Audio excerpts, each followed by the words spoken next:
It was called Sleepy Pines Mall, a few miles off an interstate in America's Northeast, at the center of several small towns. It was a single story and only had 2 anchor stores, but it was sprawling considering its almost rural location. Built in 1973, it was one of the older shopping malls and opened before there were long-term strategies on mall viability. Popular for a time, its occupancy dwindled in the late 90s, and it lost its movie theater and Sears by 2003, before becoming a neglected, poorly maintained, and sometimes dangerous commercial plaza that was outdone by nearby rivals and doomed by surrounding negative growth trends of the towns that kept it fed. The food court closed in 2006, and the last stores followed a year later. Sleepy Pines had its fans and grown adults who had gone there as children paying it nostalgic visits, as all malls do. But by 2010, it had become a mostly forgotten derelict with a parking lot full of weeds. 10 years later, a lengthy demolition was in its final stages. I had been assigned the foreman of the construction of the building that would replace it, a large warehouse and distribution center for a major retailer. I would frequently pay the site a visit as the walls were torn down and the roof was gutted, myself having gone to the mall several times in my youth whenever my family was passing through the area, so I knew its layout well.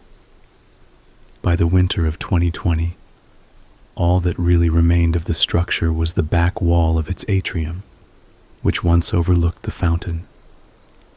A painted mural on tiles covered that wall. Efforts to save the artwork delayed its destruction several times, but enough funds were never procured to bring the wishes of perhaps only a few dozen to fruition. I'm no critic, but I always found it rather creepy anyway. European settlers amid a backdrop of pine trees, with the natives they drove out now instead depicted as their friends. Their faces were plain and simple, their eyes staring off into a space where there was once a skylight.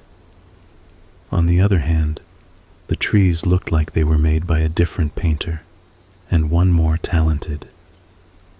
The pines were muted in their colors, but highly detailed, with layers of darkness in their shadows, where you might expect mischievous forest creatures to reside. The swirling, intricate patterns of the nearly black paint took the forms of deranged beasts if looked at closely enough.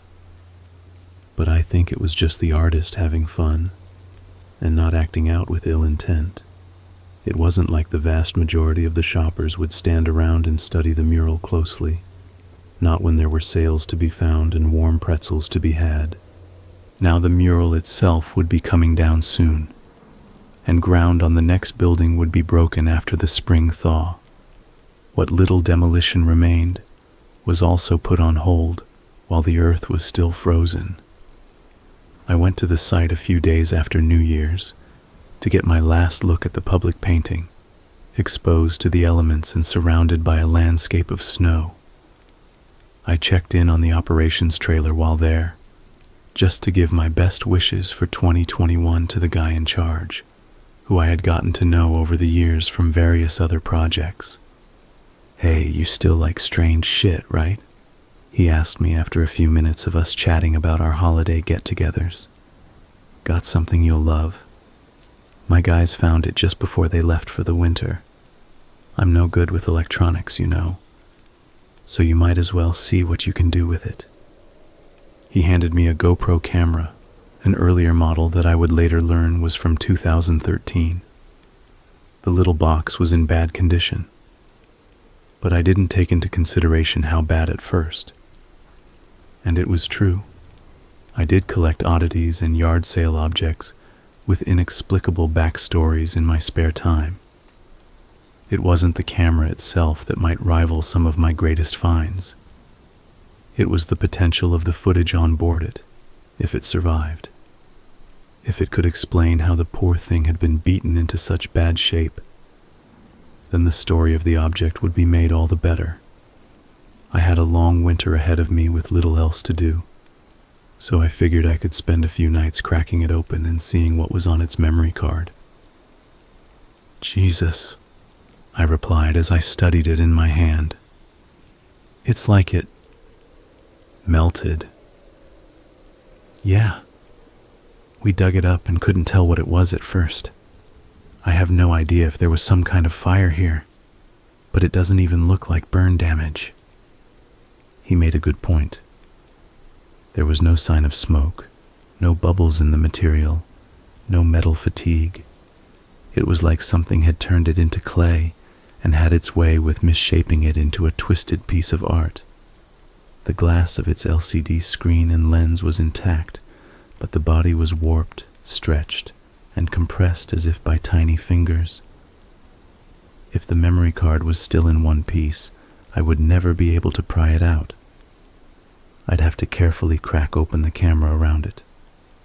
Of course, I had a big collection of tools at home, so I knew I could do it. There was every chance the card was missing, or corrupted, or the data had been deleted. But now I was interested.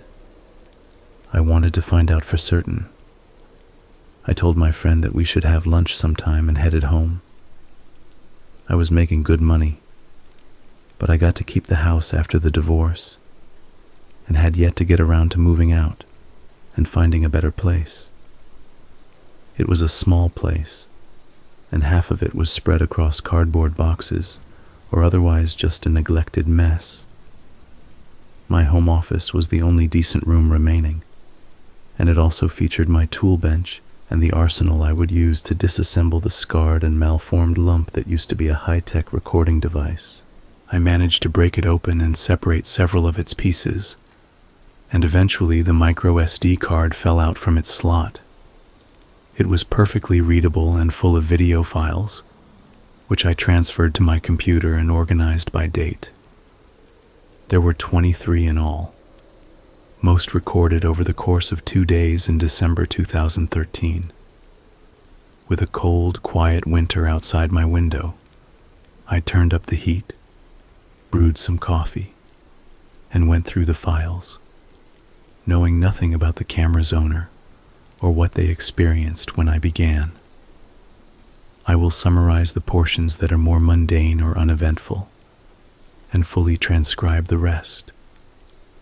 File number 1, recorded on a chilly morning, with the operator obviously testing camera settings outside their house. No address can be seen, and the surroundings are typical suburbia, making the location difficult to identify. There is snow on the ground. It starts with the operator saying "nice" as they zoom out on their new camera's now empty box. They're inside their messy car, and they focus on the house for several seconds before the video ends. File number 2. The file created date indicates that this one was recorded just a couple hours later. A young woman, around 30, is watching a pot boil on a stove. She's a small brunette with a bubbly attitude and big blue eyes.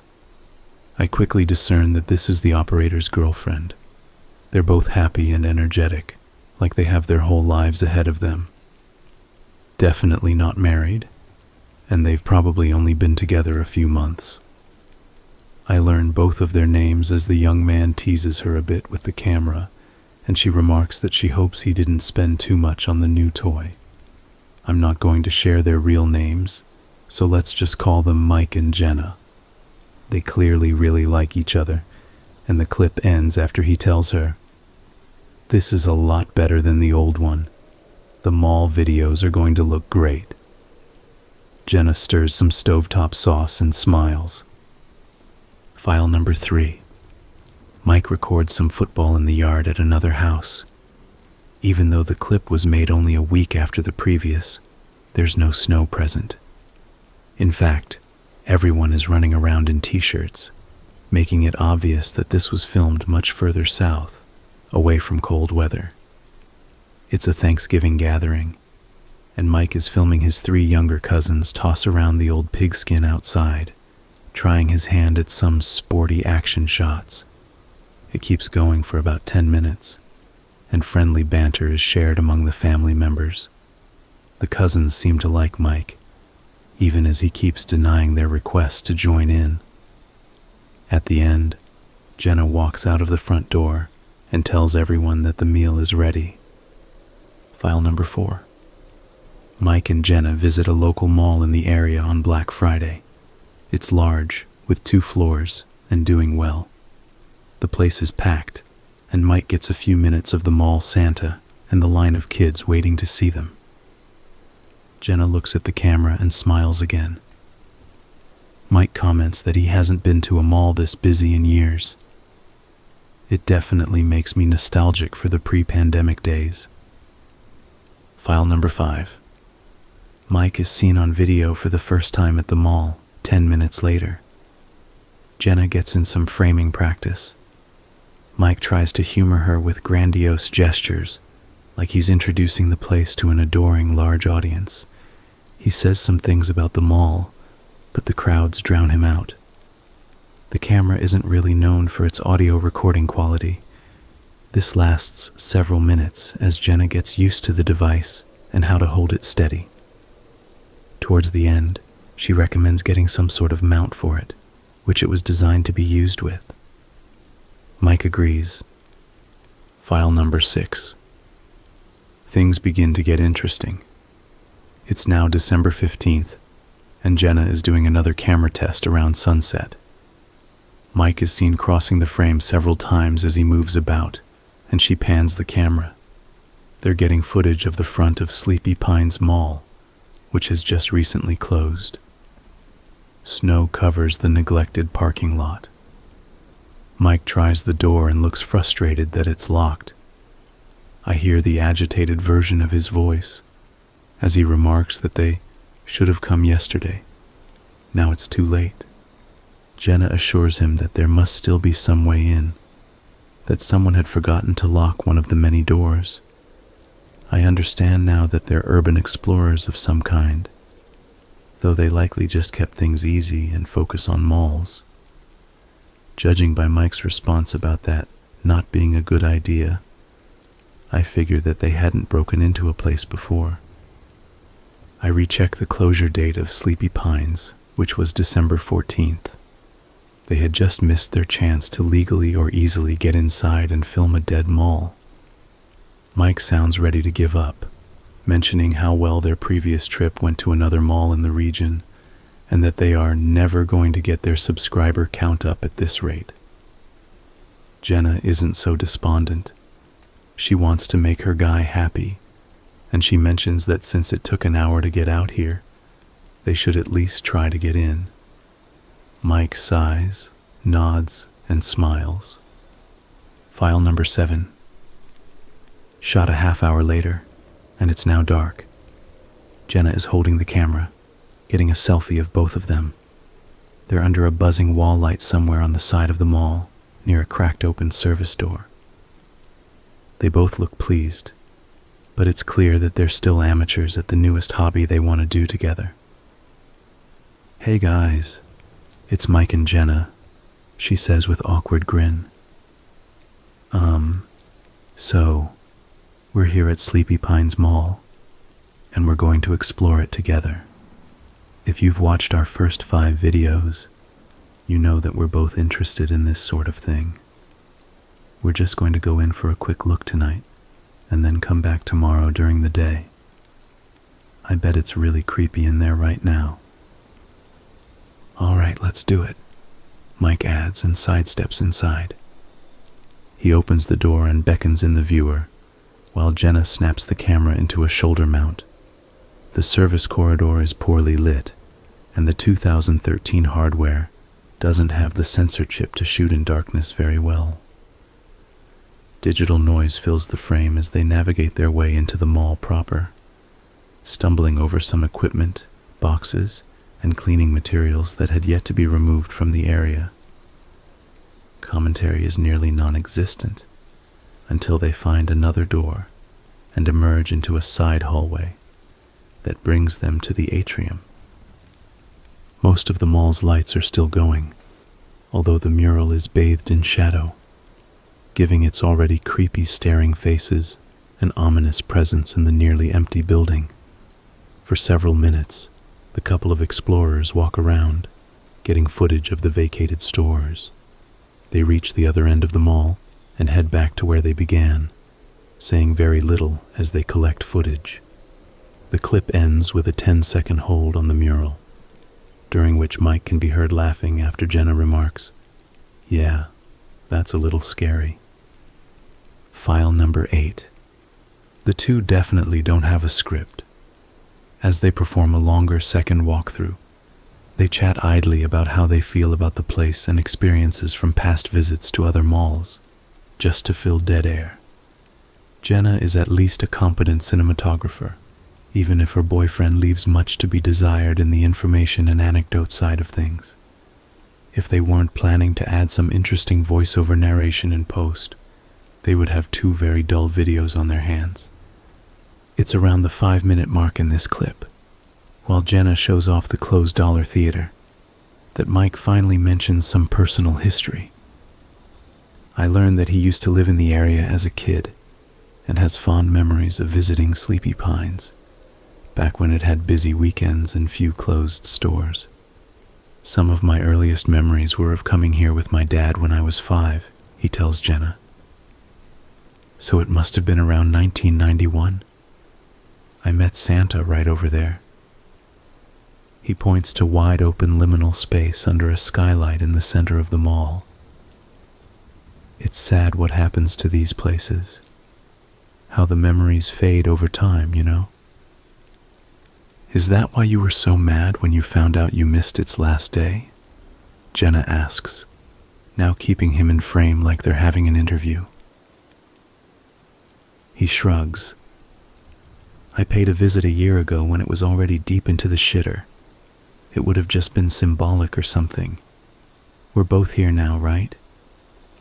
He pauses and looks away. "You ready to go? We can get more footage tomorrow, during the day. We just have to keep that door from locking." "Yeah. Place is starting to get to me. Empty malls at night are unnatural." They turn around and head towards the hallway where they came in. On the way, Jenna suddenly stops and swings the camera around. She stares into a lightless corridor, so dark that the sensor can't pick up anything. A posted sign indicates that the mall security center is at the end of the hall. She lingers on it for an unusual amount of time, and Mike asks off-screen what she's looking at. "Don't you hear that?" she asks, nervousness in her voice. I turn up the volume as much as I can, but nothing strange passes through my headphones. If she's hearing something, the camera didn't pick it up. She looks into that corridor, as if more petrified by fright than curious. In the end, it takes Mike dragging her away to break her focus, at which point she seems to snap out of it. The clip ends with Mike staring at her and asking, "What's wrong?" If she gives him an answer, she does so when the camera's off. At this point, I get onto YouTube and search for their names. Adding mall into the search form on a second try brings me to their page. They really were just getting their start. Their channel only has 6 subscribers, 5 videos with only a dozen views each, and no uploads for over 7 years. I skim through their videos, all visits to other malls, and find nothing out of the ordinary. Their most recent upload started showing the signs of professionalism, with some of that voiceover narration they badly needed. Mike shares some history of the empty mall in another state they visited, and he does so with some enthusiasm. He and Jenna smile throughout their trip and look like they're having a good time walking through a shopping plaza of memories. They were one of YouTube's earlier dead mall channels, and they had some promise. But seeing their inactivity only all but confirms my worries that something bad had happened to them. And a few minutes of Googling later, I find out they had been reported missing in early January 2014. At least a full 2 weeks after they started working on their ill-fated video. Naturally, I get the urge to skip to the end to find out what may have happened to them. But I convince myself to keep going through the files in order and take this trip with them as their latest expedition's first viewer.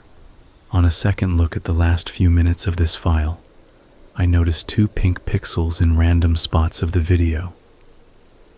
I know it's a sign of sensor damage, and I trace it back to when Jenna focused the camera into the dark hallway. After 30 seconds, 1 dead pixel shows up. A little later, the next arrives. It's as if there's something at the end of that corridor that is emitting a damaging, invisible light or other energetic phenomena, which steadily overloads the camera sensor. But I don't know what else could do such a thing, other than a powerful laser or radiation.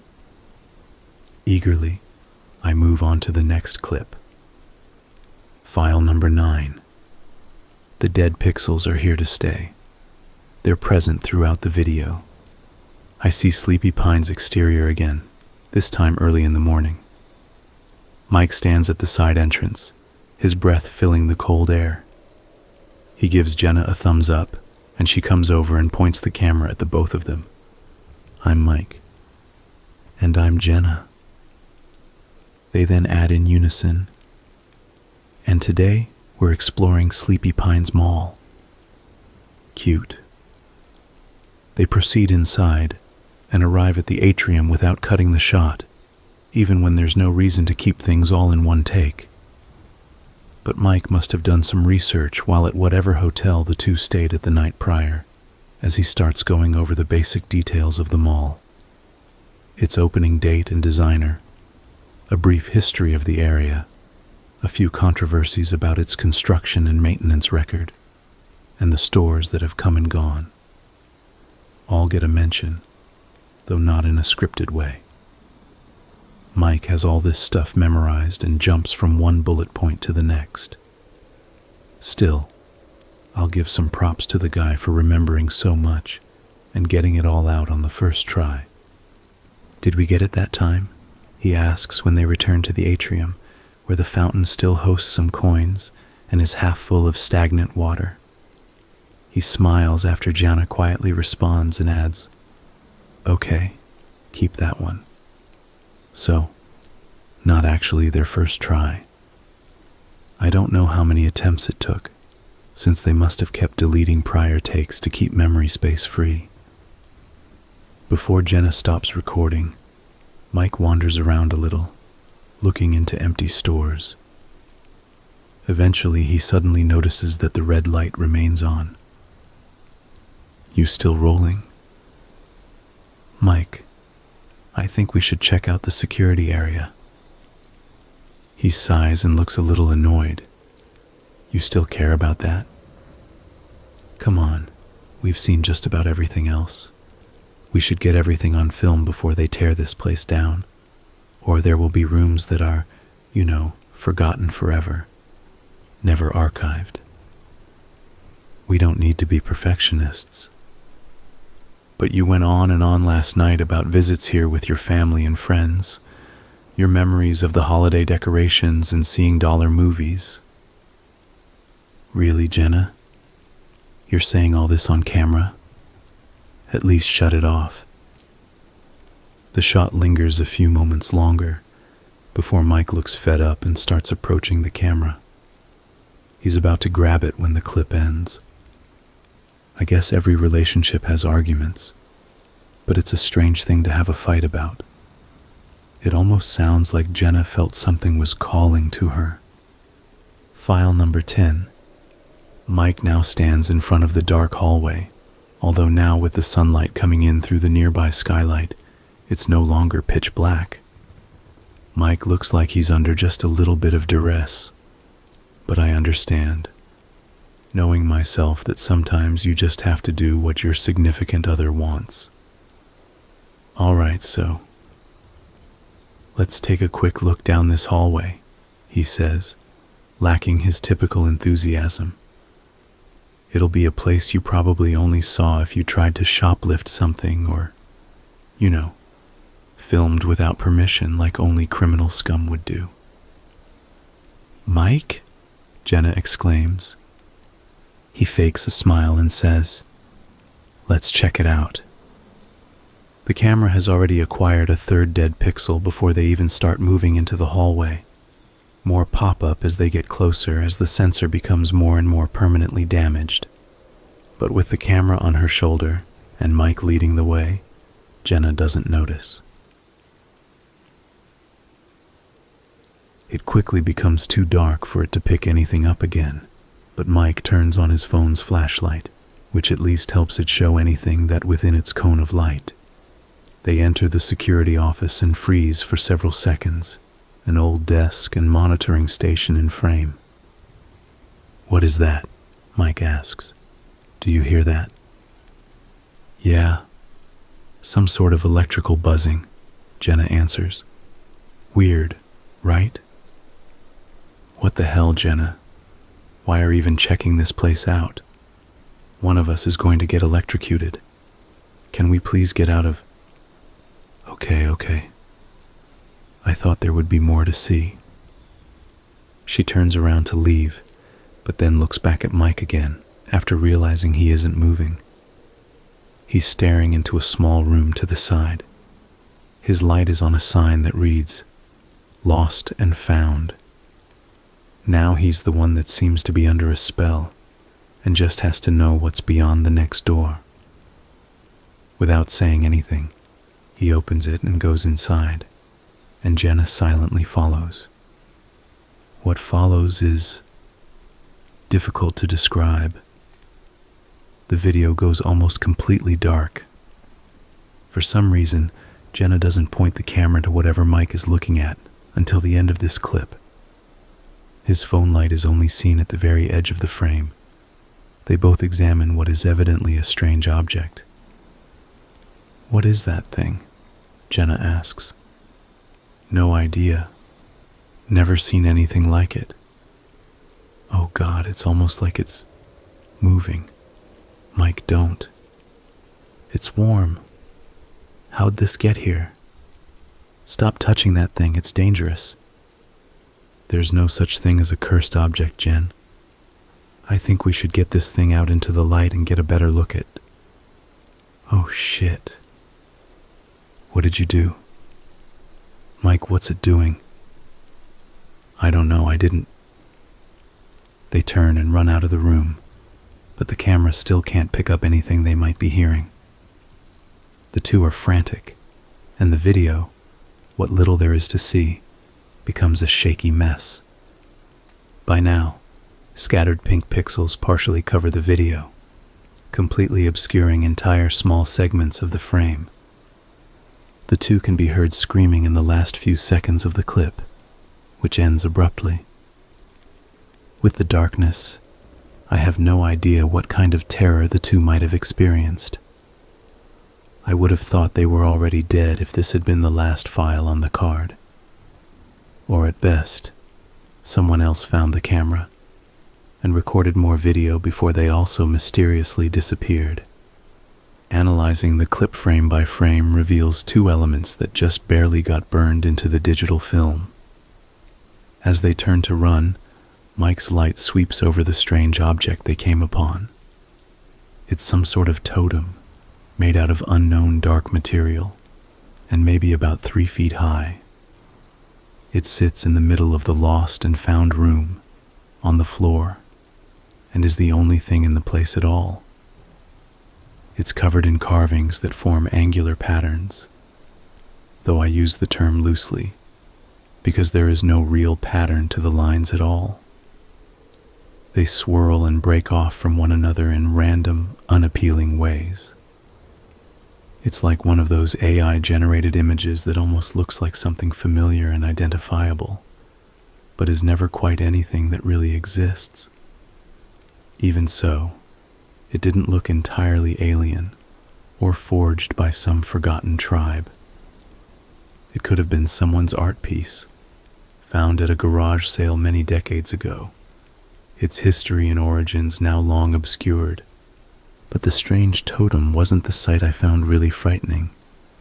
I don't think Mike and Jenna saw them before his phone light suddenly cut off, leaving them in darkness. I can't confirm whether or not they're moving or just writhing in place. But on the walls of the security room is a spreading sea of long, solid black worms. I don't know how else to describe the things, but it's obvious in the few frames I get of them that they're no trick of the light or other optical illusion. Worms, molding over the wall, like they're devouring it. After re-watching the entire clip several times, I close the video and try to wrap my head around what I just saw. I almost dread finding out what happens next, and I delay myself from opening the next file by refilling my coffee. It's around midnight when I move on to a recording made 3 hours after the last. File number 11. I open the file with no expectations, and it right away defies explanation. While the smattering of dead pixels lingers, it's as if the past trauma the couple just experienced isn't a thought in their minds. And at first, it's like they've gone to another location and put on some new clothes. Or rather, old clothes, because it looks like Mike pulled a wardrobe out of the late 80s and changed inside of a brightly lit dressing room, all in the span of a few hours. Mike stands smiling, though he has a nervous twitch. It's apparent in Jenna's camera work as well, because her shot now has a constant tremble. The device is also no longer mounted, judging by the shakiness of the video. "Hi guys," Mike says after taking a deep breath. "Well, you're never going to believe what happened to us. If we get out of this." "We will," Jenna replies, though there's no confidence in her voice. "Right. It'll be better if just show you." He gestures to a mirror in the dressing room, and Jenna walks up to it to show herself in the reflection. She now looks sharp in a bold red blazer and capri pants, and her hair is fancifully styled up in a way that would take hours to achieve. But it's the camera itself that's even stranger. Holding it with 2 nervous hands, she brings it close to the mirror, and it's no longer a GoPro. It's not even a digital device anymore. It's now somehow a classic Polaroid, one of those old instant cameras. "Yeah, weird, right?" Mike continues. "It doesn't have a screen on the back anymore, but it has buttons, and all of the on-screen information is inside the viewfinder. I don't know why or how, but our clothes changed too. It's like, I don't even know how to say it. Oh man. We're going to get millions of views, baby. We're going to be on talk shows, and scientists will want to. Mike, can we please just get out of here? It's too confining." "All right. Yeah. Let's keep showing them." The two leave the dressing room and step out into a fully lit, packed Dillard's department store, just like the one Sleepy Pines used to have. But I hadn't seen one so busy in many years. And as Mike and Jenna keep pretty quiet and give a tour of the place, I steadily realize why it seems so off. Like their clothes, those on all of the shoppers and staff, and those waiting to be worn on the racks and shelves. Everything is dated. It's all fashion from around 30 years ago. Mike at one point even grabs a polo shirt and, with a stupid smile on his face, brings its price tag right up to the camera, remarking about how it's so cheap. "Do you get it yet?" he asks the viewer. I mean, it should be obvious what happened to us, right?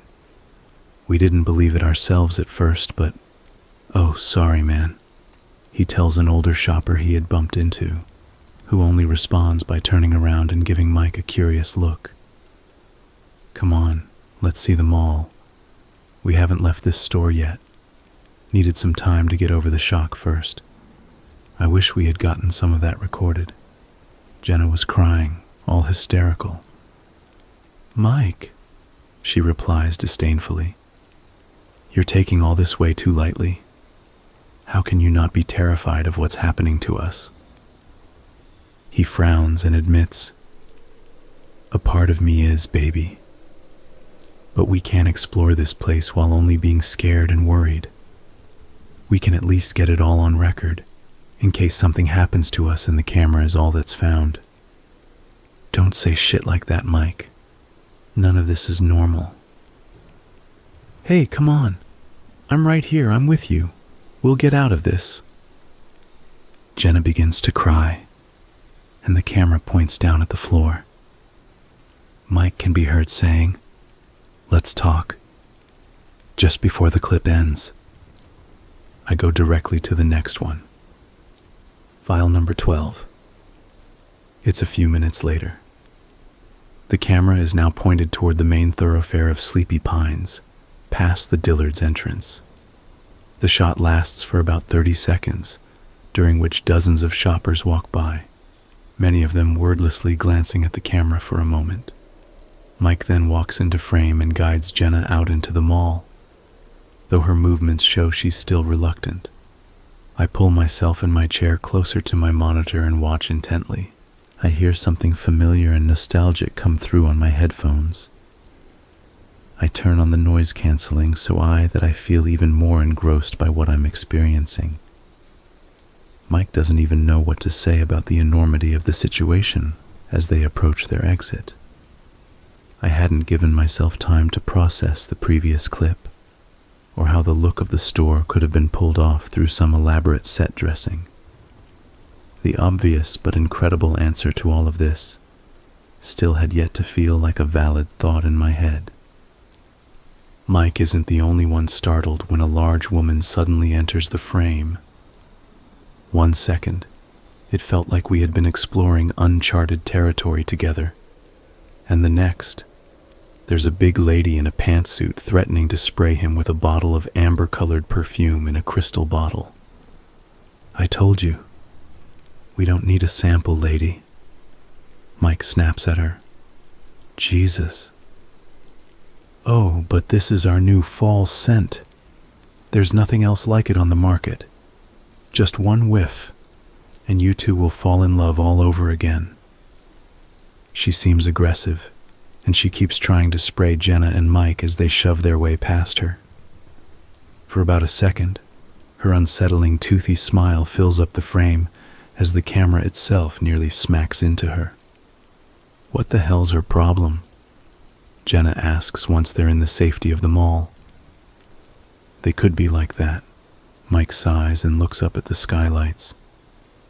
"Just maybe not as bad from what I remember. Crazy bitch. You okay? She didn't spray you, right?" "Michael, what is this place?" Jenna asks and points the camera at the ceiling, revealing the blue sky beyond the horizontal panes. The camera settles back on Mike, and for several seconds, he grins in a way that's almost as unsettling as the perfume lady's smile. I can hear the tinny, echoing music better as Jenna waits for her boyfriend to say something. It's genuine, traditional muzak, those light co-opted renditions of pop music that went out of style years ago, that's barely heard anywhere anymore. Somehow fittingly, as Mike grins like an idiot, Toto's Africa fills the air. "Are you really going to make me say it?" Mike asks. "There has to be some other explanation. This all can't be real." "Babe, we're in the past. We found some sort of time-traveling device, I'm telling you." He turns about and soaks in the mall, adding, "My guess, 1990, maybe 91. All of those 1980s styles are on the way out, and everything is so colorful. I'm talking post-Cold War chic, Jen." "Then why did our clothes change? Why did the camera change? Where did our phones go? We need to make sure there's a way out, or a way to go back, before we start trying to have fun. I don't want to be trapped here." We're not here to have fun. We're here to make history, maybe even be a part of history. We're filming the past, babe. We'll document everything we see, and then we'll find that weird thing again and figure out how it can send us back to 2013. But we could stay a while, right? I mean, this decade is so much better than the one we came from, with all that social media shit and dumbass challenges. I wish you wouldn't say that. Our friends and family are there, Michael. Our future together.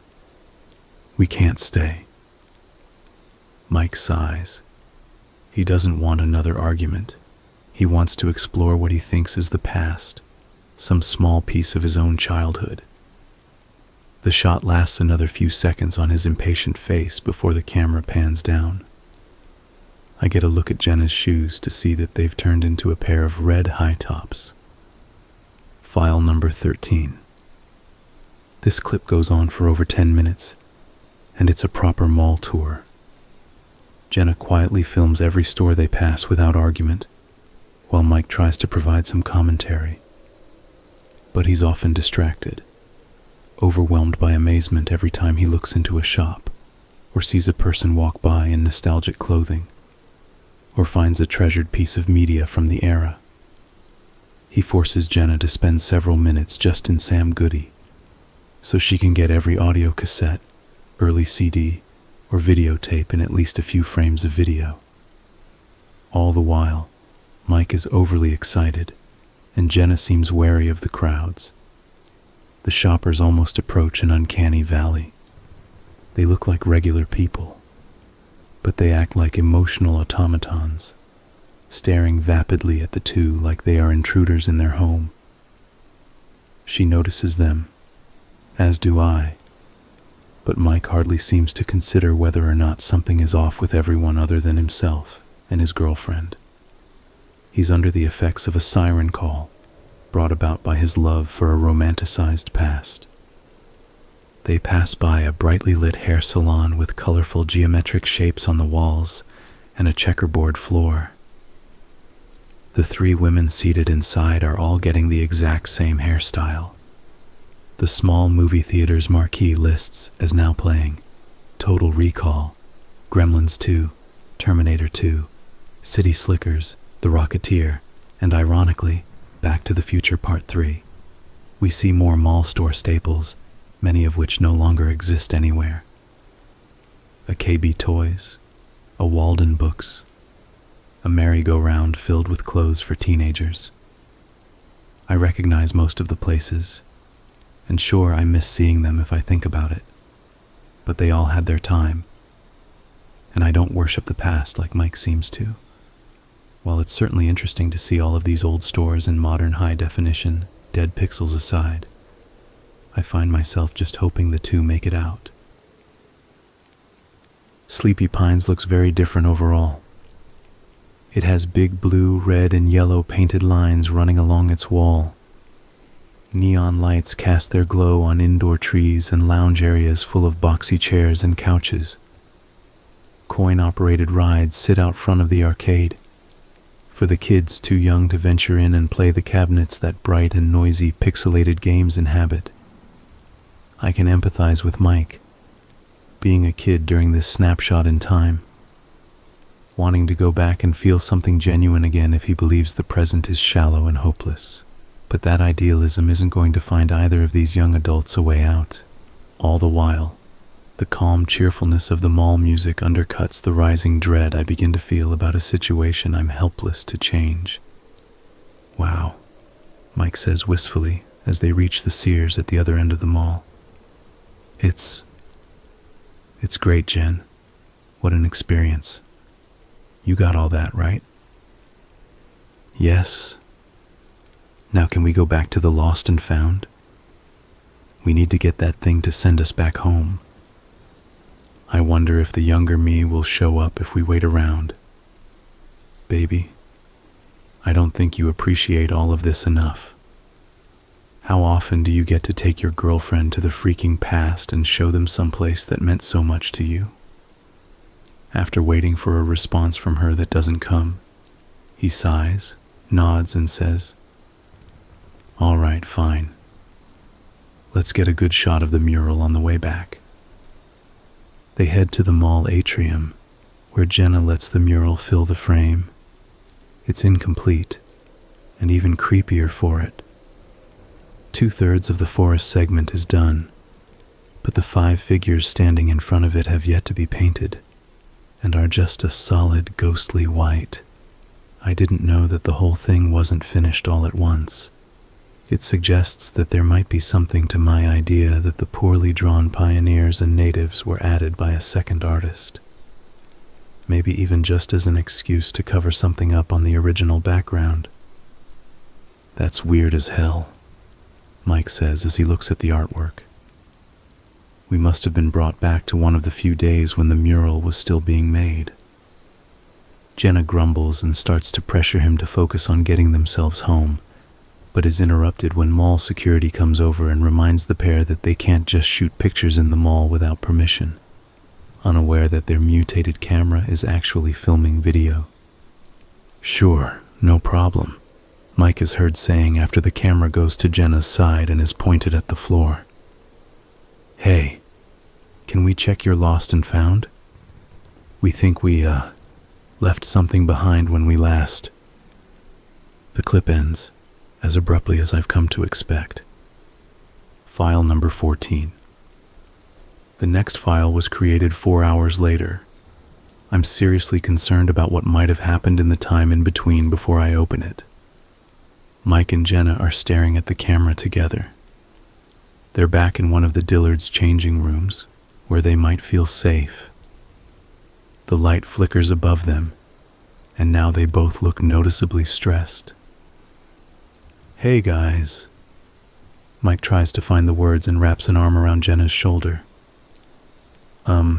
So, here's the part where we have to tell you that things aren't looking good for us. I still don't know how or why we're in the past, and we can't find the thing that brought us here. We've looked all over. Every store, every back room, every staff room you could think of. And it feels weird trying to sneak around, you know? The people here are always looking at us. And I don't think any of them have left either. They're all the same shoppers that were here when we arrived. Something is wrong with this place. I should have seen it earlier, but I was busy being too stupid about everything. The doors out are all locked, Jenna adds tearfully, as she seems to come to terms with their situation. We tried all of them, and they won't budge. We picked up one of the payphones, but there's not even a dial tone. We're going to tear this place apart if we have to. We'll find that thing, whatever it is. But just in case we don't make it out, and you find these videos, please call my parents. Their home number is... Mike, shh. Jenna suddenly shushes him. She points towards the edge of the frame, and Mike turns the camera around to show the gap at the bottom of the changing room door. After several seconds, a pair of large feet stuffed into high heels steps into the space. They turn towards the door, and it rattles violently. Jenna can be heard suppressing a scream. The door keeps shaking for about a full minute before the assault on it finally ends. Without saying a thing, the large woman on the other side walks off. As upset as she is, Jenna picks up the camera again, nearly dropping it as she films Mike cracking open the door and looking around. He gestures for her to come out, and they make an exit from the store by sneaking behind clothes racks and keeping quiet. The other shoppers look at them again, but don't bother them. Just before they can leave, Mike gets a shot of the perfume lady standing near the store entrance. I recognize the shoes and realize that she must be stalking the pair at this point. Without warning, she turns toward them, and they duck behind a display table full of polo shirts. I pause on a frame of her face and see how hideous she has become. Her bulbous face is covered in bright red lipstick, sky blue eyeshadow, and bright pink blush. But it all does nothing to help with the fact that she has greasy, disheveled hair and yellow, crooked teeth. After a few seconds, the camera pops back up. The perfume lady is gone. Where is she? Jenna whispers. I don't know. We just have to get out of the store. We never should have come back in here. We knew the door would be locked, just like the others. Mike, we have to... Jenna is cut off by the sound of ruffling fabric. She and Mike both flip around to see the perfume lady staring right at them from the top of a clothes rack. She's slumped over some of those chrome bars, her blob-like arms dangling down like she's an obese sloth with a murderous glint in its eye. She curls her lips into a demented grin and holds up the perfume bottle seemingly glued to one of her hands. Mike and Jenna quickly work up the nerve to get on their feet and make a run for the store entrance. Judging by the sounds coming from behind them, their pursuer knocks over the entire rack and crashes into more displays as she gives chase. There are expletives, terror, and panic in Jenna's voice as she and Mike dash out towards the mall. She briefly turns the camera back to capture the crazed lady on film. She's become animalistic, running on all fours with eyes as black as a shark's. Jenna lets out a shriek as the feral beast gains on them. But the perfume lady stops right at the boundary of the store, as if there is an invisible barrier she can't pass. After catches breath, Mike flips her off, and the woman simply regains her composure, getting back on two legs and returning to the cosmetic department, that grin never leaving her face. What the hell, Mike? She's not human. No person acts like that, Jenna shouts at him. We need to get out of this place right goddamn now. I know, Jen, I know. At least she still can't leave the store. Shit. Mike tries to calm himself down as the shoppers stare at him, most of them now just standing around as if they're NPCs who have run out of walk cycles. He points the camera up at the skylight, revealing that it's dusk. The neon lights of the mall now determine the colors, splashing everything in hues of reds, purples, pinks, and blues. I can also hear that the music has slowed down and become distorted, like a talking electronic toy with low batteries. The audio seems to unnerve Mike, who closes his eyes to think but can't get comfortable enough to do so. It's like this place is starting to fall apart. He mutters out the same thought that had just crossed my mind. Jen, we need to find something heavy. Hammers, crowbars, maybe just a trash can. We'll smash our way out. He proceeds to shove his way past the crowd of zombie-like onlookers, yelling at them to get out of his way all the while. Jenna follows at a distance, getting a face full of their staring eyes on the way. They briefly stop near a display of a red 1990s Corvette, where a nearby small film crew seems to be trying to make a commercial. Hot lamps hit the sweating face of an older man in a gray suit. He repeats the line, "A lot is happening at Sleepy Pines Mall. Why not come see what's new today?" Several times as Jenna also films the scene. Mike then loses his patience and enters the shot, but the attempt at making a commercial continues. "You've been here for hours," Mike tells the crew angrily. "Who are you people?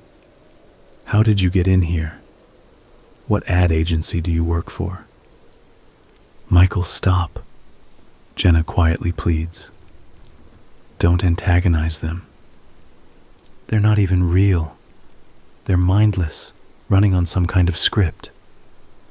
With no concern for consequences, Mike knocks over the lights and the expensive film camera and then steals the tripod. Jenna doesn't know what to make of it, and she just stands in place in shock as Mike walks away with the bulky piece of equipment. And actually, Mike seems to have a point, because the actor simply keeps repeating the same segment of the commercial several more times, with the crew watching and going through the motions. The camera pans down to the floor and the clip ends. File number 15. It starts with Mike midway through another swing of the tripod against a glass door. He's been at it for a while, based on his apparent exhaustion. He lands the heavy metallic tripod plate against the glass several times, but he has yet to crack it. The glass doesn't even seem to have any give to it. He might as well be hitting a brick wall. The vintage cars and trucks in the parking lot outside seem real, but I'm not sure. There are no people outside in the darkness, yet the couple are trapped in the mall with hundreds of them, so everything beyond its walls may not even have reason to exist. Whatever time travel trickery is going on, it likely can't extend past the building in which it was triggered. Jenna can be heard quietly sobbing. She pans to a trash can on the floor, knocked over, and she gives it a kick, giving me the impression that she had used it to join in the effort before she gave up and started filming again. I also noticed that the muzak is now completely gone, replaced by a monotone buzzing sound. Mike hits the door 12 times in all, working up a sweat and eventually hopelessly collapsing to the floor. The recording of his effort then ends. File number 16. The camera sits on a table in the food court. It's getting late, but it looks like all of the places are still open. The pair have cups of soda and slices of pizza on paper plates in front of them, but they both look hesitant to eat. It isn't that they're only losing hope of escape. They're also afraid of the food. I can't blame them. They're also mostly in shadow, now lit only by the neon lights. Are we really going to eat this? Mike asks listlessly. I mean, who knows what it's made of? Jenna murmurs back. We have to eat something. We're starving.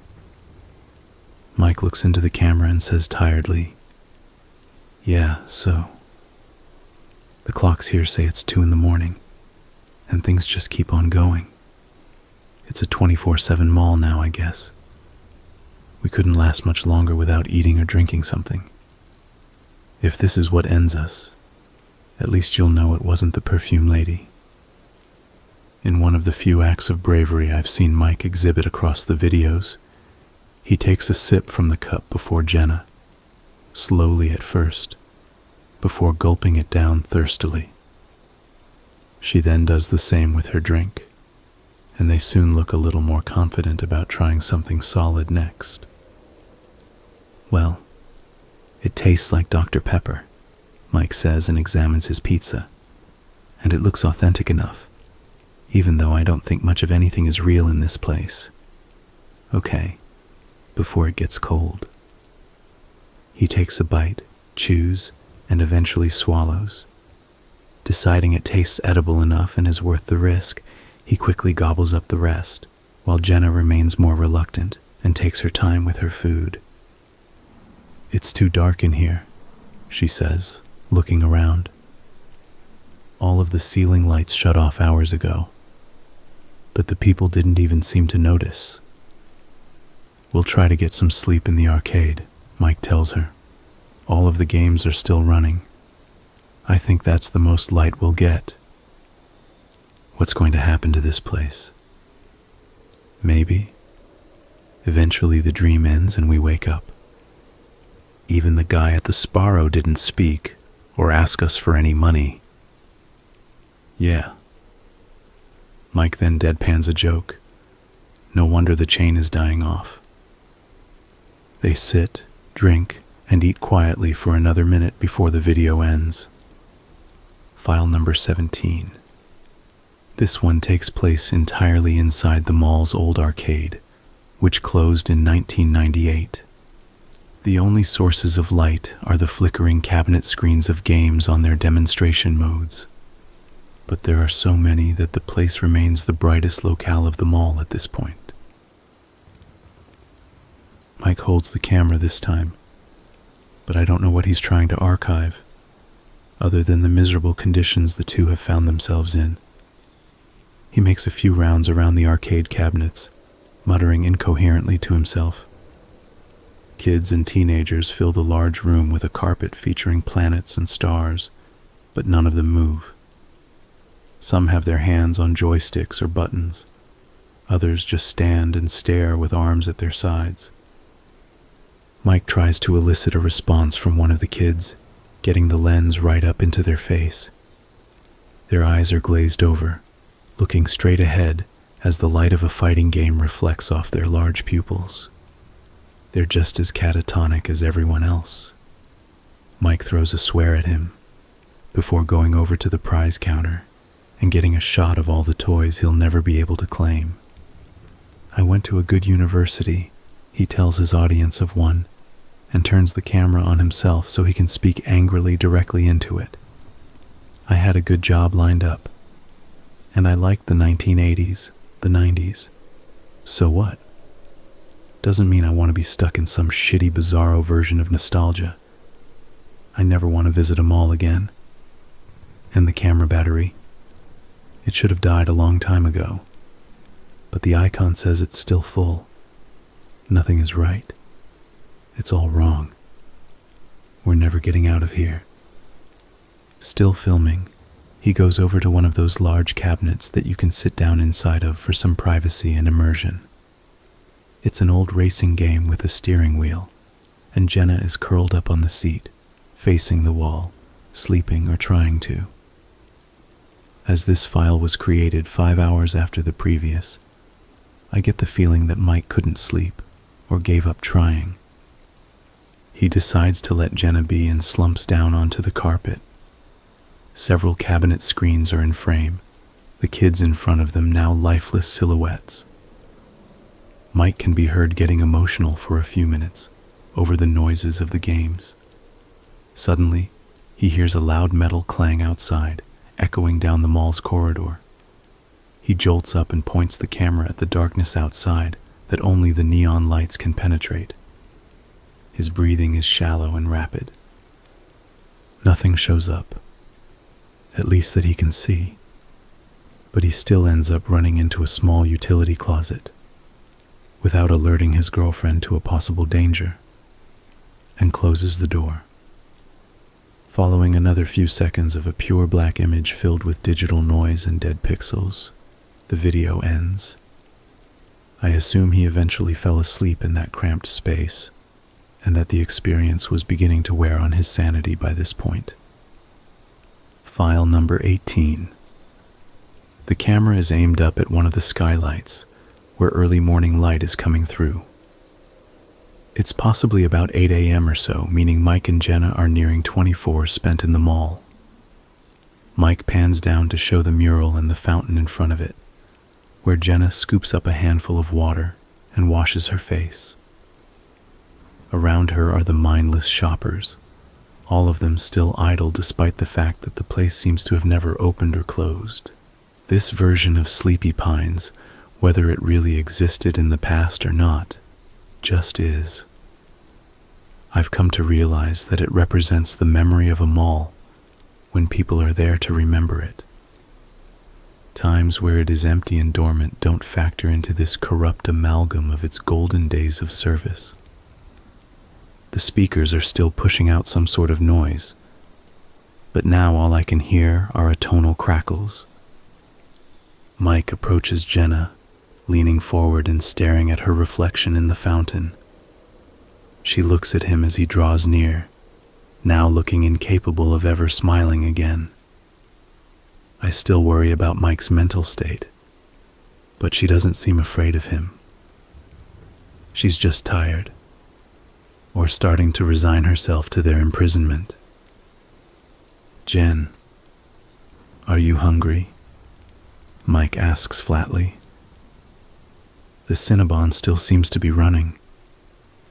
"I could get you something." She shakes her head and replies, Mike, we need to find a way out today. Whatever it takes. We can't give up. We just can't. I know. We'll try something else. I was thinking maybe the air vents. Jenna looks like she's about to say something, but instead goes back to looking into the fountain. After several seconds, she takes on an inquisitive expression and leans forward. She stays in frame, but I get the impression that Mike's actually looking elsewhere while the camera remains pointing at her. Jenna takes out one of the coins from the fountain and studies it. I can barely hear her murmur, "Michael, look at this." Mike doesn't hear her and shouts, "Jen, run." The camera swings around, and I see the perfume lady aggressively approaching at a fast and unstoppable walking pace, the Dillards far behind her. It's the first time we've seen her leave the invisible boundary of the department store, and Mike and Jenna seem shocked about this as well. The large woman still has a perfume bottle in one hand, but there's no telling what she really wants. Not ready to find out, the couple start running. File number 19. An hour after the previous video ended, Jenna gets the camera going again to show Mike crouching down between some washing machines and peeking around the corner of one of the big white cubes. They're somewhere in the Sears store. I think we finally lost her. Mike sighs and slumps against the machine. Crazy bitch. Why is she the only one still moving around? He shakes his head and looks up to see that the camera is recording. Mike, Jenna says quietly. There might be a way out or something. He grumbles back. What are you talking about? Don't get your hopes up, but I found a... Here, just look. She hands him a quarter, and he checks both sides of it.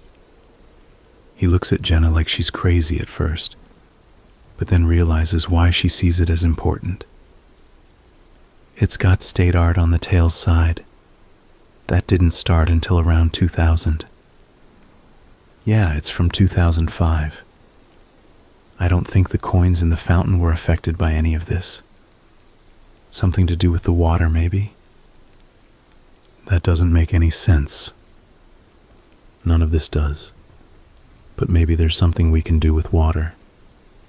Whatever took us to this bizarre version of the past, maybe water is the answer. A way out. Mike frowns. So what? Should we jump into the fountain, hold our breaths, and hope for the best? Or do you want to open up all the faucets in the mall and flood it? How does this big revelation help us? We have to keep trying, Michael, and we need to talk. We need to understand what happened to us, and what this place really is, and why we're here. I don't think we're really in the past. Didn't you notice how early it got dark yesterday? There aren't any holiday decorations here, and all the fake people are dressed like it's summer. But the day didn't last any longer than it did before. I mean, yeah, I guess. I think that device somehow recreated local history by altering all the nearby material. But it isn't perfect, and it can't sustain it for long. It's not stable. It's all breaking down, and we're running out of time. That's insane. Have any better theories? Do you think we actually went to the past? Mike takes on a rather vapid expression as he thinks for a few moments, before replying, Then what's the deal with the perfume lady? I don't know. Maybe she's guarding the place. Maybe she's the thing keeping us here. She's hunting us. She's a threat, so I say. Let's just try to kill her. How? He asks, and rather stupidly in my opinion. We could start by trying. Why don't we bash her over the head and see what happens? She's not real, Mike. None of those people are real. All right, yeah, fine. We'll smash her head in and see what comes out. He tries to act tough for his girlfriend, but he can't back it up. After he agrees to commit some form of homicide, the two hear a noise, and he panics just as much as she does when they see the silhouette of the perfume lady against the light of the Sears exit to the parking lot. I'm not sure whether she was just standing there looking menacing or started chasing them again. The clip ends just as the couple start running. File number 20. With only 4 files left to view, I know that Mike and Jenna's journey is coming to an end. This one opens with Mike holding the camera at himself, and behind him are boxes of shoes. He's at a Payless or a Foot Locker. He has his free arm wrapped around the camera tripod from earlier, which rests against his shoulder. He must consider it the best weapon he could find. We think it's been over 24 hours since all this started, he tells me. We're prepared to take on that perfume bitch now, mentally and physically. But we don't know where she is at the moment. But you gotta see this. He gets up and goes to the store entrance, where Jenna is standing guard and looking into the hall. She's holding a metal bar in one hand, I think taken from a clothes rack, and a fire extinguisher in the other. Look at them, she murmurs. They're getting worse. Mike gets a little closer to one of the nearby kids, but still keeps a safe distance. Thick black ooze, moving as slowly as hot tar, is dripping out of the boy's mouth. Smaller streams of the stuff come out of his lifeless eyes. Mike pulls back and pans the camera to reveal that the surrounding adults are suffering from the same affliction. Still, they all do nothing but stand quietly. Jenna walks into the frame and says, "This is what I'm talking about, Mike. This place is falling apart. First, it'll be the more complex things, like the people. Then the rest of it will follow, the whole building. But not us, right?" Jenna doesn't have an answer, but there is doubt in her eyes. They move away from the store, Jenna ready to strike with her crowbar. Everyone they pass is disintegrating from the inside out, but none of them act aggressively or move in the slightest. Mike points the camera up to the skylights, where a miasma of black specks is rising and beginning to smother sunlight. As he pans back down, he catches on film one of the shoppers losing their arm. It simply breaks off and falls onto the floor, where it slowly melts into a pool of black liquid. At this point, they're out of expletives and just accept it. Even the movie theater's marquee has been corrupted, or is glitching like a crashing computer program. The only 2 legible titles are Casablanca and Gone Girl, neither of which came out anywhere near the supposed emulated time period in which the 2 are trapped. The other spots on the marquee are jumbles of letters and numbers, and a pile of them is building up on the floor by the box office. Mike turns away and focuses on the fountain they're closing in on.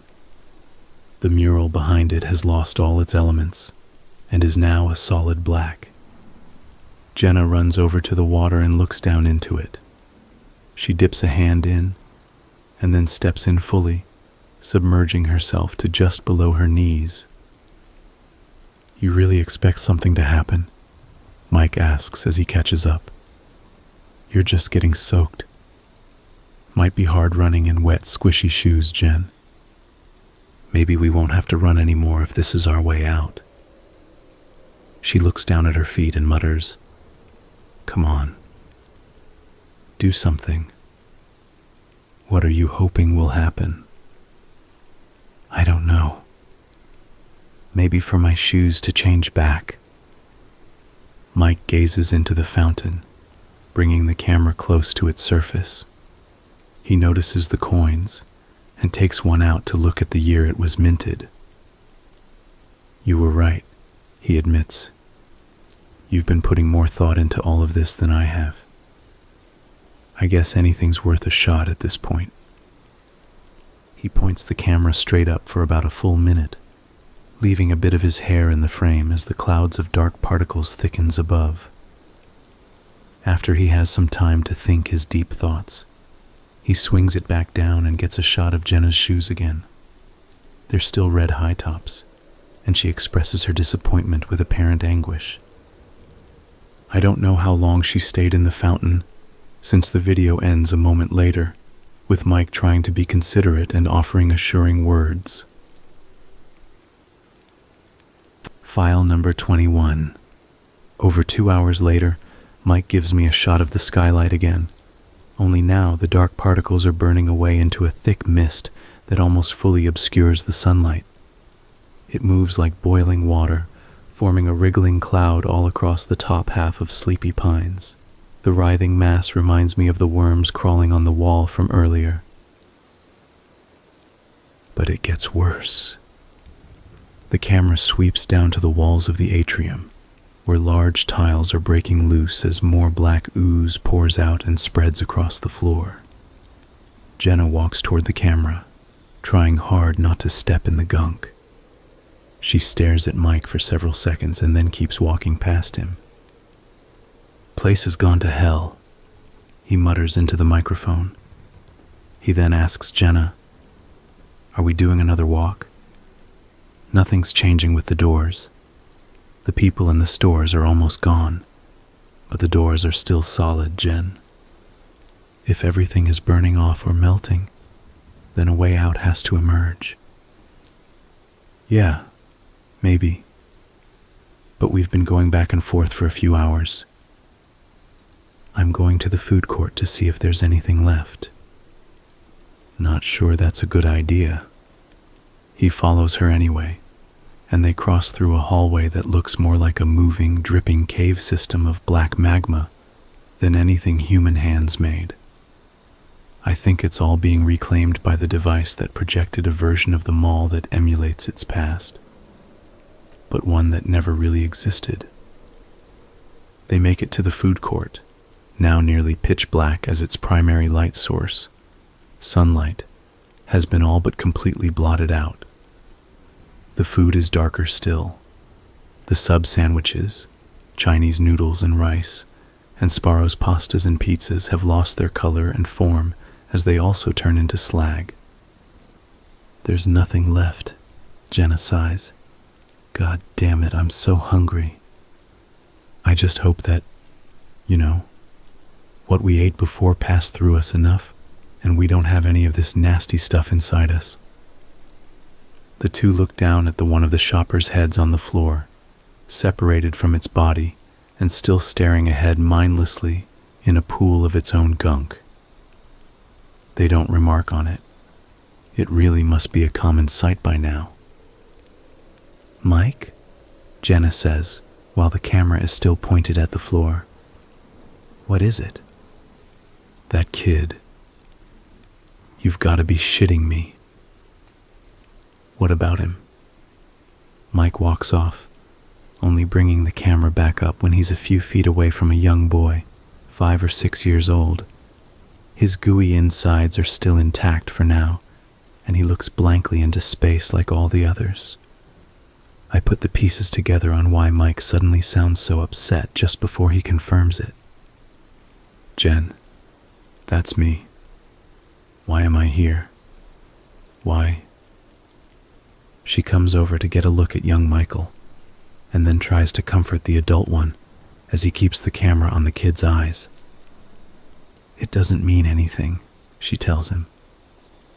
"How can you say that? Whatever created this place it pulled from a pool of faces, maybe full of everyone who ever came here. But that could be over 1 million people. Why did I just now find the young me? Where was he? How does whatever this is know who I am?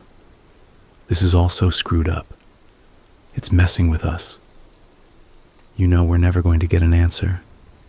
Let's just go back to looking for a door, or maybe focus on staying safe until a path opens for us."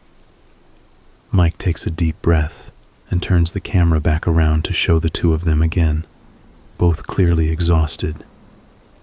He works up the confidence to say, "The next time we turn this thing on, we'll be filming our escape. We're already back in our hotel room. I'm sick of this place. I think we'll be taking our channel in a different direction after this." They both lock eyes and share a brief kiss before this video ends. File number 22. Unfortunately, Mike lied. Created another 2 hours later, this one starts with another shot of the skylights and part of the wall right beneath them. But now, finally, it seems things are reverting. The thick fog of particles has disappeared, and there's a few feet worth of the more recent, aged atrium wall between the ceiling windows and the black goop, which is no longer actively moving. Instead, the material is now like a dried, flaking crust. A few chunks break off of the mass and turn to dust on the way down. It's as if the 2013 version of the mall is emerging from a cocoon. "Hey, it's us again. Hopefully for the last time," Mike says, and gets both of them back in frame. Their eyes are half closed, and they look ready to sleep for a week. Well, we still couldn't find a way out, but it's starting to look like we just have to keep waiting a little longer. Sleepy Pines is returning to normal. Very slowly, Jenna adds, "Yeah, look at this." In a sweeping 360-degree shot, he shows off the atrium and the three main hallways. It's all coated black, including the floor, turning the place into a demented Dali painting. It absorbs all of the color and most of the light, but there is enough sheen to the crusty darkness to make out its melted wax shapes and texture. The two stand to avoid sitting on the stuff, since all of the chairs and couches are also gunkified. Even the fountain has been affected, and it's now just a solid black basin that still holds its water. All the people are gone, melted into the floor, Mike sighs. The fragrance fiend has been MIA for a while now, so I think we scared her off or something, and it's all coming to an end. I begin to feel some relief myself, after having an elevated heartbeat for nearly an hour from the safety of my office chair. I start hoping again that they made it out, but just drop the camera on the way. I look at the little thing on my desk, my mind still trying to process the idea that it had been twisted into a very different size, shape, and model before being twisted right back again. Mike goes on to say, "We still don't know what happened to our phones, so hopefully we'll be able to flag down a car, get some food, get back to our hotel room, close the curtain, sleep. Sound good, Jen? Jen?" He looks over to see her staring down at her shoes, which he quickly gets into frame. They've changed back into a modern pair of sneakers. "Mike, it worked," Jenna murmurs. "Yeah, I guess. It just took a long time. Did you feel anything?" My feet tingled for a second, and then I looked down, and she stops suddenly as a loud, thundering crack echoes throughout the atrium. "The hell was that?" Mike exclaims, and swings the camera all the way around to show a large segment of the melted black wall near the KB Toys store breaking apart. "Jen, I think it's speeding up. We might be able to get out in just a few minutes." "Oh, thank God," she breathes out. The wall cracks again, and then a torrent of ooze which never dried comes pouring out. Mike takes a step back, and the three of us watch in dread as an inky arm emerges from the opening, its claw-covered hand grasping the side to tear open the rest of the chrysalis. Like a grotesque insect emerging from inside, 4 more arms spring out and quickly rip apart the shell. A deformed, hulking dark mass over 7 feet tall lurches forward, its 4 legs and 9 arms wriggling about as if they're trying to free themselves from the true owner of the body. The disgusting and horrifying chimera has 5 mouths, at least that I can see, but only a single eyeball manages to protrude from the dripping fleshy shadow. Multiple voices, all of them dissonant and guttural, manage to gurgle out, "Try our new fall scent." "Jesus Christ," Mike yells out and grabs for the tripod, resting against one of the lounge chairs. Before he can grasp it, the monstrous creature emits a loud buzzing sound. The camera picks it up this time. For Mike and Jenna, it's so painful and deafening that they have to cover their ears. In doing so, Mike ends up flinging the camera away. It lands at an angle in the melted floor, where the dried ooze covers a part of its lens. The moment the shrieking begins is also when more dead pixels start to appear, much faster than when it happened previously. Every 2 or 3 seconds that pass, another one pops up. I'm still able to see enough of the scene that follows to discern what happens next. Though in pain, the couple manage to get their weapons, and as the creature stumbles into the frame, Mike hits its body and multiple arms with his tripod several times, with as much force as he can muster. Jenna jams her metal bar into its body, but it gets lodged into the mass and starts sinking into it. When she realizes she can't pull it out, she begins spraying the creature with foam from the fire extinguisher. It seems to slow it down, but that isn't enough for either of them. They know they need to destroy it, or at least try to. Its body covered in foam and maybe blinded by it, Jenna shoves the entire red canister into one of its mouths. Mike bashes the extinguisher in deeper with the tripod, and the handle audibly gets squeezes within its maw. More foam is dispensed directly down its gullet, paralyzing the abomination. Jenna grabs Mike's hand and gestures toward the fountain, I guess seeing it as their best option, though I lack the information to know exactly what they expect it to do for them. Even so, they run off into the background of the shot and visibly jump into the water. They don't emerge before the video ends. In the last 10 seconds, after the foam stops pouring out of the creature's mouths, it collapses to the ground, where it starts crawling towards the fountain, screeching and sprouting more arms as it does so. With over half of the video's pixels either dead or showing nothing but the blackness the lens is sinking into, the clip finally ends on its own, likely because the camera is too badly damaged to continue recording. File number 23. I want a conclusion, but I should have expected that I wouldn't get one. My PC never generated a thumbnail for this final file, so I knew in advance that there would be something wrong with it. The warning about it being damaged doesn't deter me from trying alternate ways to see inside it. The file size is over 25 megabytes, so there has to be something within its bits. Eventually, after trying several file restoration and video editing programs, I managed to extract some information. It's 9 seconds long, though that means little when everything about the file is corrupted to begin with.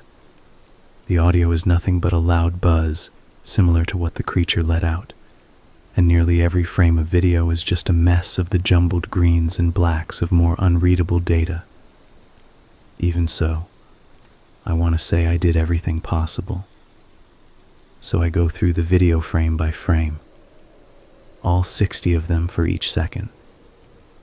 Only 2 frames, one 5 seconds in, and the other just near the end, survived and are decipherable, despite still having a flood of pink dead pixels. The first is a single frame still of sleepy pines during the day, looking normal with a few shoppers walking about. Many of the stores are closed or empty, but the arcade is still open, placing this image sometime before 1998. but after the events across the rest of the files. The other one takes me back to where it all began, showing the totem in the lost and found room, blurred by camera motion. It's a duplicate frame from file 10. The remaining several hundred frames remain corrupt, and the date created for number 23 defaults to the Unix time of January 1st, 1970. I don't think the last file was created by pressing the record button.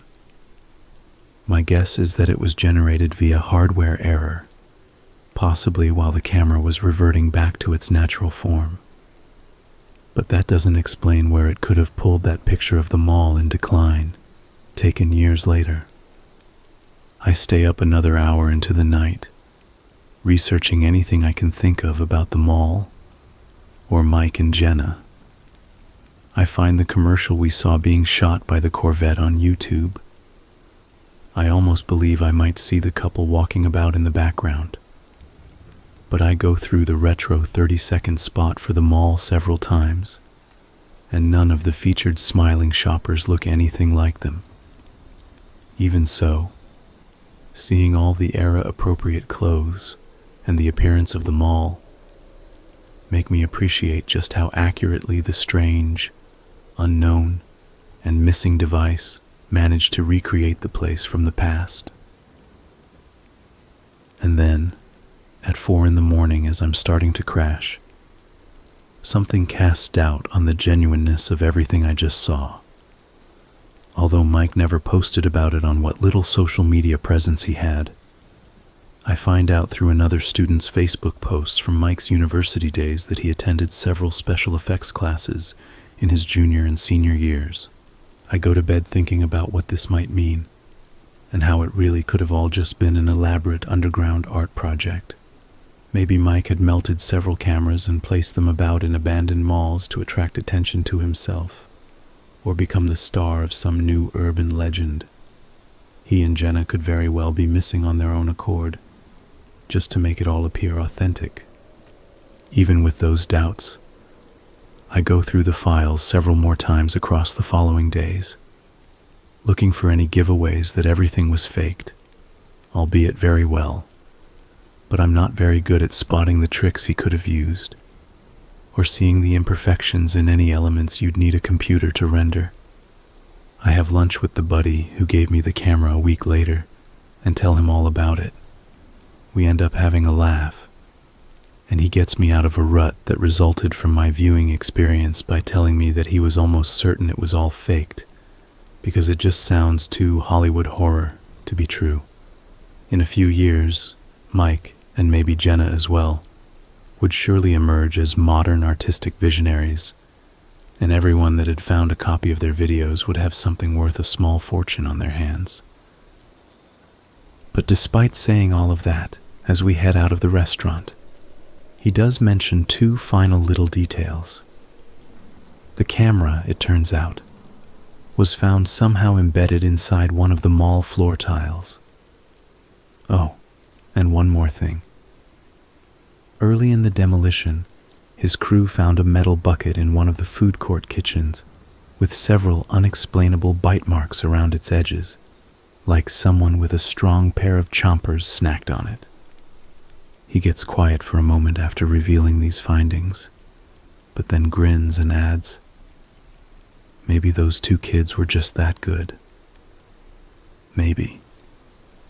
But I can't bury the part of me that believes everything I saw, and knows deep down that what happened to Mike and Jenna is, in fact, a mystery. While I'm still in the area, I drive to what remains of Sleepy Pines one last time. And on this visit, I get a really good look at the mural, coming up close to it, while my mind fixates on what might have transpired on the now barren grounds. I try to remember what it was like when I was younger, back when I first visited the mall and had studied the intricate swirls, finding secret critters among the dark forest. At first, I think they're all still there, just waiting to be broken apart and tossed into a landfill. But on closer inspection, I find that the elegant brushstrokes of the nighttime woods suddenly end and are not present in the last third of the mural on the left side, where it was still blank and incomplete in Mike and Jenna's videos. The paint is still there, as are the trees and dark colors of that ominous forest. But the subtle texture only the touch of human hands can create has been replaced by something mechanical. What was changed and then changed back is now an unfeeling reproduction that could never get right. The true authenticity of real historical art, made by someone who cared,